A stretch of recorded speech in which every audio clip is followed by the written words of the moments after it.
Hello everyone. तो इस video में हम विषुवत रेखा, भूमध्य रेखा कवर करेंगे। देखिए पहला हमारा जो है पॉइंट है कि पृथ्वी की भूमध्य रेखा की कुल लंबाई कितनी है, तो ये आपका 40,030 किलोमीटर, 40,030.2 अगर हम बिल्कुल जो है एग्जैक्टली देखें तो 40,030.2 किलोमीटर है। ठीक है, भूमध्य रेखा गुजरती है 13 देशों से। ठीक है, भूमध्य रेखा एग्जाम में आता है कि कौन सा जो है कहाँ से नहीं गुजरती है, तो ये भूमध्य रेखा 13 देशों से गुजरती है। ध्यान से समझिएगा ताकि आप एलिमिनेट कर पाएं।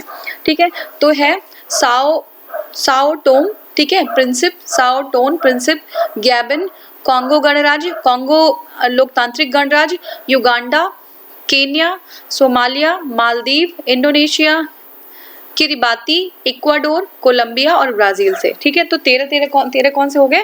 पहला है आपका साओ टोम, ठीक है, दूसरा है आपका प्रिंसिप, थर्ड है आपका गैबन, फिर आपका है कॉन्गो गणराज्य, फिर कॉन्गो लोकतांत्रिक गणराज्य, फिर आपका जो है युगांडा, ठीक है, फिर आपका 7th है केन्या, 8th है सोमालिया, 9th है आपका मालदीव और 10वां आपका है इंडोनेशिया, फिर 11वां है किरिबाती, फिर 12वां है इक्वाडोर और 13वां जो है 12वां आपका कोलंबिया होगा और 13वां ब्राजील है। ठीक है, तो ये 13 कंट्रीज हैं।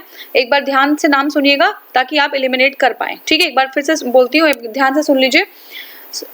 Sao Tome, Principe, Gabon, Congo गणराज्य, कॉन्गो लोकतांत्रिक गणराज्य, Uganda, Kenya, Somalia, Maldives, Indonesia, Kiribati, Ecuador, Colombia और ब्राजील। ठीक है, सही तरीका होता है कि मैप पे पढ़ा जाए, लेकिन अभी यहाँ पे क्या है कि आपको एग्जाम के पहले एलिमिनेट करना है, तो आप ध्यान से सुनेंगे तो आप उस टाइम उसको अलग कर पाएंगे। जिस अक्षांश पर वार्षिक तापांतर, एनुअल रेंज ऑफ टेम्परेचर न्यूनतम होता है वो है भूमध्य। ठीक है, भूमध्य रेखा पर जो एनुअल रेंज ऑफ टेम्परेचर होता है वो क्या होता है? न्यूनतम होता है, मतलब बहुत ज़्यादा वेरिएशन नहीं होता कि किसी टाइम बहुत ज़्यादा जो है टेम्परेचर हो और कहीं बहुत कम हो। ठीक है, तो ये एनुअल रेंज ऑफ टेम्परेचर बहुत कम होता है भूमध्य रेखा पर। कोलंबो, जकार्ता, मनीला, सिंगापुर में से भूमध्य रेखा के सर्वाधिक निकट अवस्थित कौन सा है? तो देखिए ये सर्वाधिक निकट इन जो है कंट्रीज से सिंगापुर है, किसके? भूमध्य रेखा के। अब देखिए भूमध्य रेखा, कर्क रेखा और मकर रेखा तीनों जिस महाद्वीप से गुजरती है वो है अफ्रीका। तो तीनों रेखाएं जो है अफ्रीका महाद्वीप से होकर गुजरती हैं, भूमध्य रेखा, कर्क रेखा और मकर रेखा। अब देखिए कर्क और मकर रेखा की बात करें तो मकर संक्रांति के समय कर्क रेखा पर दोपहर के सूर्य का उन्नतांश 43 डिग्री होता है।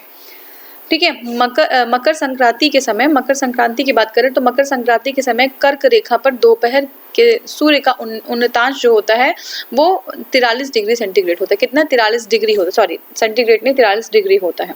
ठीक है, अब नेक्स्ट हमारा है कर्क रेखा गुजरती है। तो कर्क रेखा कहाँ से गुजरती है? हवाई द्वीप। ठीक है, हवाई द्वीप, यूएसए का जो हवाई द्वीप है, मैक्सिको, बहामास, पश्चिमी सहारा, ठीक है, माली, मारितानिया, ठीक है,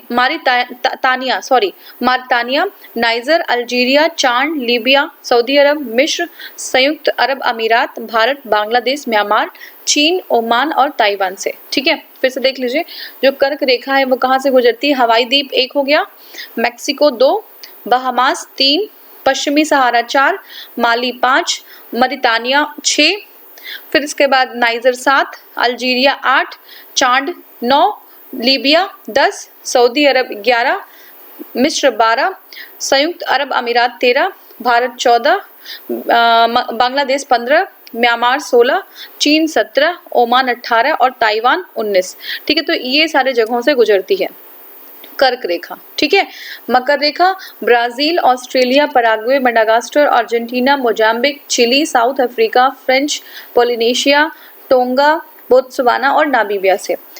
जब सूर्य की किरणें मकर रेखा पर लंबवत चमकती हैं, जब सूर्य की किरणें मकर रेखा पर लंबवत चमकती हैं तो उत्तर पश्चिम भारत में उच्च वायुदाब विकसित होता है। ठीक है, उत्तर पश्चिम भारत में उच्च वायुदाब विकसित होता है। दिन और रात की बात करें तो देखिए ये जो है विषुव या इक्विनॉक्स, विषुव या इक्विनॉक्स बोलते हैं वर्ष के 2 काल जब दिन और रात बराबर होते हैं। इक्विनॉक्स में क्या होते हैं कि दिन और रात की जो अवधि होती है वो बराबर होती है। ये 20-21 मार्च और 22-23 सितंबर को होती है। ये कब होता है इक्विनॉक्स? 20-21 मार्च या 22-23 सितंबर को। ठीक है, याद रखिएगा 20-21 मार्च या 22-23 सितंबर को होता है। वर्ष भर रात और दिन बराबर होते हैं भूमध्य रेखा पर। तो भूमध्य रेखा एक ऐसी जगह है यहाँ पे जो भी कंट्रीज पड़ेंगी वहाँ पे वर्ष भर दिन और रात दोनों बराबर होते हैं। उत्तरी गोलार्ध में कर्क संक्रांति के समय 12 घंटे का दिन होगा। उत्तरी गोलार्ध में, कहाँ पे? उत्तरी गोलार्ध में कर्क संक्रांति के दिन 12 घंटे का दिन होगा। ये विषुवत रेखा पे होगा, ठीक है, विषुवत रेखा पे होगा। उत्तरी गोलार्ध में वर्ष का सबसे छोटा दिन होता है 21-22 दिसंबर, ठीक है, 21-22 दिसंबर को जो आपका उत्तरी ध्रुव में वर्ष का सबसे छोटा दिन होगा। उत्तरी गोलार्ध में वर्ष का सबसे बड़ा दिन होगा, ठीक है, 21 जून को, ठीक है, 21 जून को उत्तरी गोलार्ध में वर्ष का सबसे बड़ा दिन होता है। ऐसे ही दक्षिणी गोलार्ध में सबसे बड़ा दिन होता है 22 दिसंबर, ठीक है, कब होता है? 22 दिसंबर। ग्रीष्म अयनांत प्रतिवर्ष होता है 21 जून, ठीक है, ग्रीष्म अयनांत कब होता है? 21 जून को होता है। सबसे बड़ा दिन कौन सा होता है? दक्षिणी गोलार्ध में सबसे बड़ा दिन 22 दिसंबर का होता है, ठीक है। ऐसे ही उत्तरी गोलार्ध में सबसे छोटा दिन होता है, वो 22 दिसंबर का होता है। उत्तरी गोलार्ध में वर्ष का सबसे बड़ा दिन होता है, वो 21 जून को होता है, ठीक है। ग्रीष्म अयनांत कब होता है? 21 जून को होता है।